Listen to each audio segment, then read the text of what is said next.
Hey, thanks for tuning in. This is going to be part one of a series of videos that we're going to do about how we go about milking a beef cow. Yeah, a little different, not a dairy, but a beef. Okay, so let's get into this this little facility that we built. Little, I don't know what you want to call it. Anyway, it's important, I think, if you're going to be milking, to get out of the elements, out of the rain, whatever.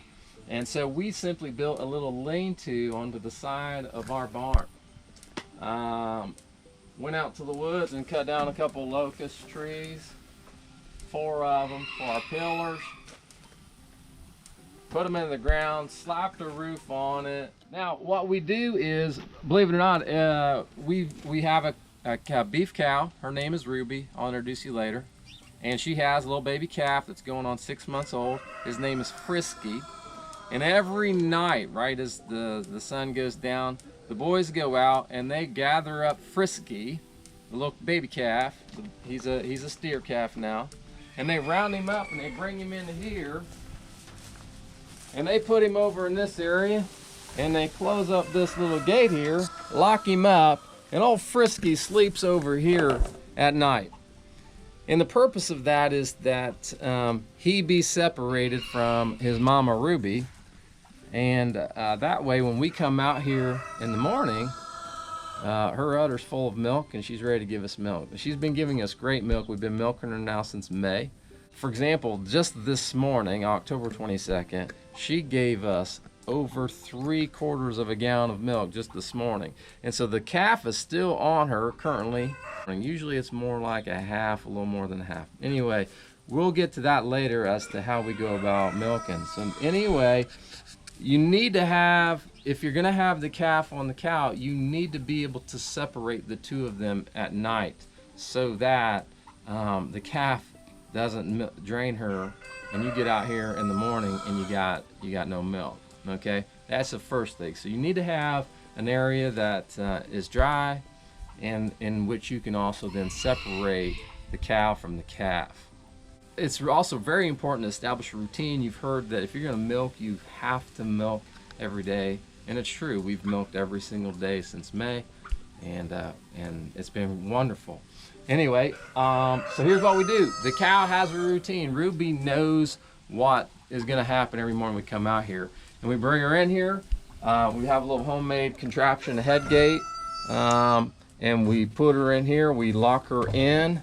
A little handy screwdriver here. We lock her in and we dump some treats, some feed, alfalfa pellets and cubes and whatnot over here. She sticks her head in here. She goes to town eating.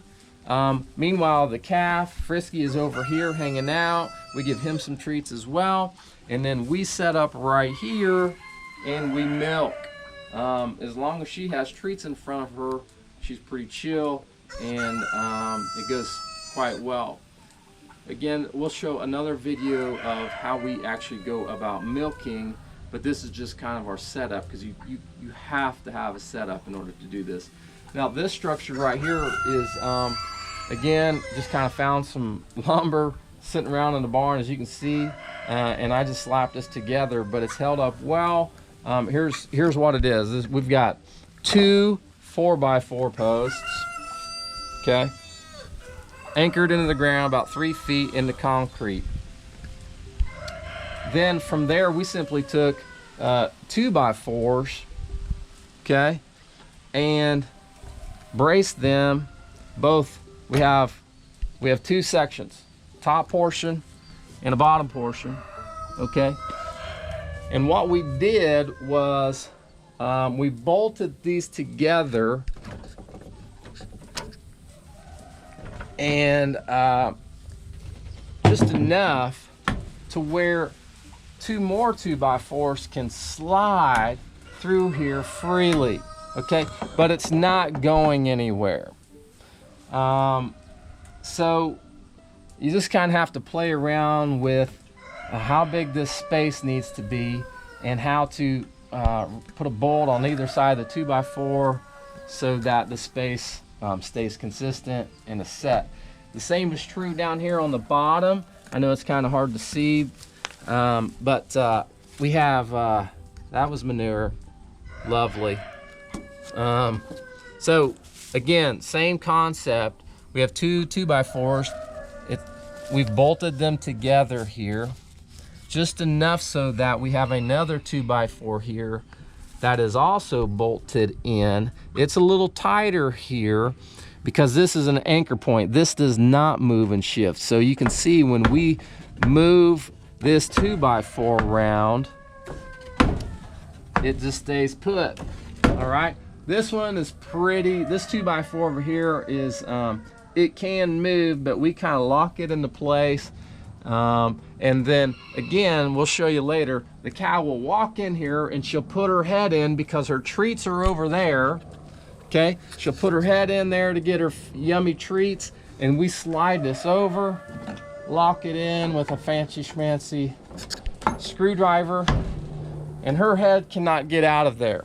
Okay, it's literally locked in like so, and she just hangs out, eats her treats, all the while we milk. I just kind of slapped together some stuff, very crude and rudimentary and elementary little, this is her food plate.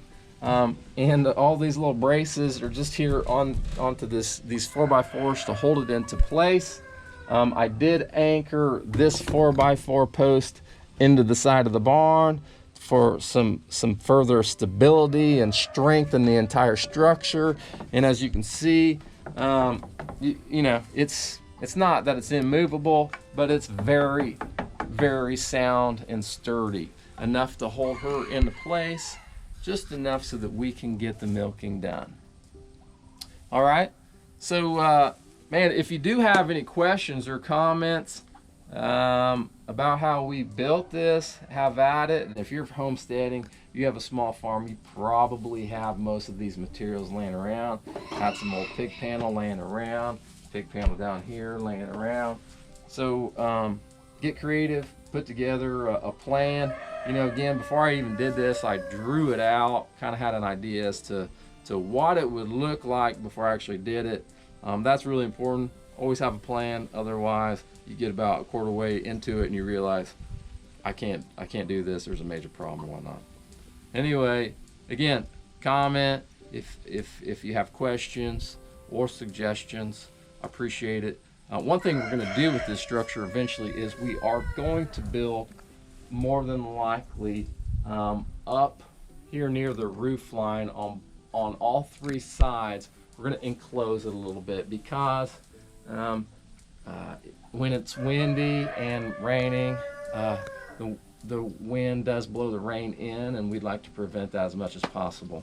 You know, cows are outdoor critters. This isn't necessarily an area for them to be cozy and warm and whatnot, but we do want to be able to provide them some shelter as well here. So during the heat of the summer, they came in here a lot, just kind of lounged in here. It was a cooler place, out of the sun, so it served a dual purpose in that regards. All right, so stay tuned. Come back for part 2 when we actually get to come out and milk Ruby, and we'll walk you through that on how to actually milk a beef cow. She is a purebred black Angus beef cow. Thanks for tuning in.